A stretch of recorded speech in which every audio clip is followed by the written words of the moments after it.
mengi nimeshukuru sana. Nataka nikivie Nairobi nikachunga hiyo mzee asiharibu mali ya watu. Najua wiki hii mimi ndio nimekuwa rais, alikuwa nje. Lakini amerudi, sijamaliza ile kazi nilikuwa namsaidia. Hatutapatia yeye nafasi. Kuharibu mali ya watu hakuna hawezekani. Umeharibu mali ya watu siku mingi. Mali ya watu umeharibu siku mingi. Una heshima na mali ya wanyonge kwa sababu mali yako ni mingi. Na kwa hivyo sisi tunasema wakati huu wewe umepata kiboko yako. Hatutakuvalia wewe. So watu ya Pwani tunashukuru sana. Sana sana, na Deputy Governor wetu wa Kilifi usalimie bwana Mungaro. Mungaro ni mtu wetu tangu zamani. Sijui hata alienda kufanya nini kwa hii mzee akitenda. Na tunafurahi ambaye amekubali, tumeungana pamoja, tunashikiliana. And we want to work together. So wana waziri wetu, wewe ni mtu hapa Pwani, that is why President alikupatia hii wizara, kwa sababu unaelewa mambo ya hapa. So nyinyi muendelee vizuri sana na nimefurahia. Vijana mtaondoka siku gani na wasichana?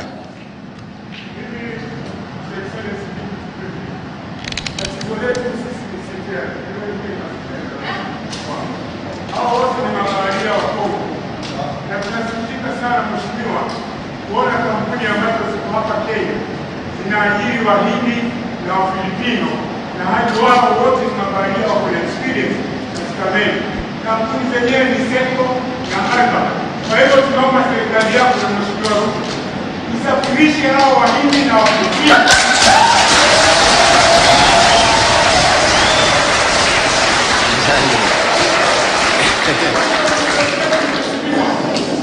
Hatuna kazi za bandarini ambazo sisi tunazoweza kufanya kulingana na ujuzi wetu. Leo tunapaa watu ambao wana ujuzi na sio CFR. Kwa hivyo hayo ndio malalamiko yetu. Asante. Kama rais, tunachukua na mkono mbili na Ramadhani hii na sisi pia. Asante. Unajua kusema ukweli hatuwezi fukuza hawa. Unajua tuko na uhusiano ya kimataifa.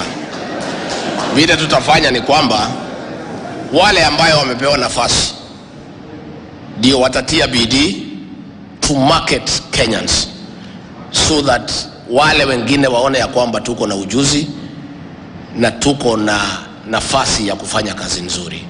Lakini yale yote umesema tumesikia, na ndio rais wetu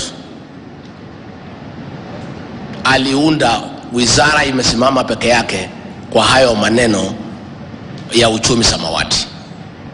We have now a cabinet secretary, we have a principal secretary and 2 chief administrative secretaries. Na unajua watu walikuwa wanapinga hii maneno ya CS bila kujua.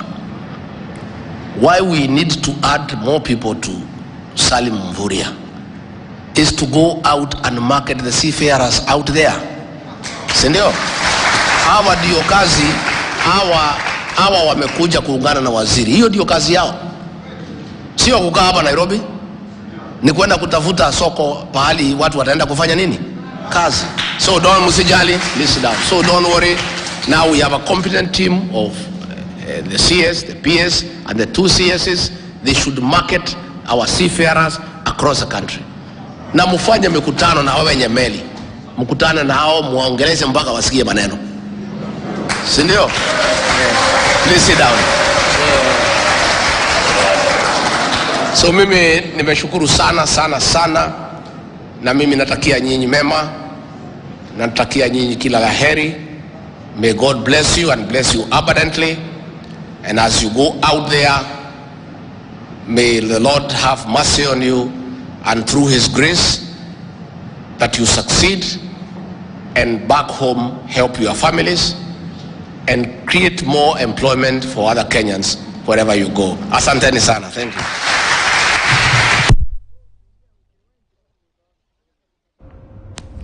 Na mtazamaji, huyo alikuwa ni naibu rais Rigathi Gachagua akiwa anazungumza kwenye mkoa wa Pwani, kaunti ya Mombasa, pale akiwa amegusia kwa kiufupi tu masuala ya maandamano ya Azimio ambayo yanaendelea, akiwa tumempata pale mkiani akisema anakuja Nairobi kuendelea kuhakikisha kwamba amani inadumishwa na mali ya mwananchi inalindwa. Tutakuwa tunaendelea pia kufuatilia vile vile msafara wa maandamano tuweze kujua tu ni yapi ambayo yanajiri, na vile vile pia ndani ya muda usiokuwa mrefu nitakuwa na kujuza mengi kuhusiana na ni yapi ambayo rais atakuwa anazungumza kuhusiana na hilo ndani ya muda usiokuwa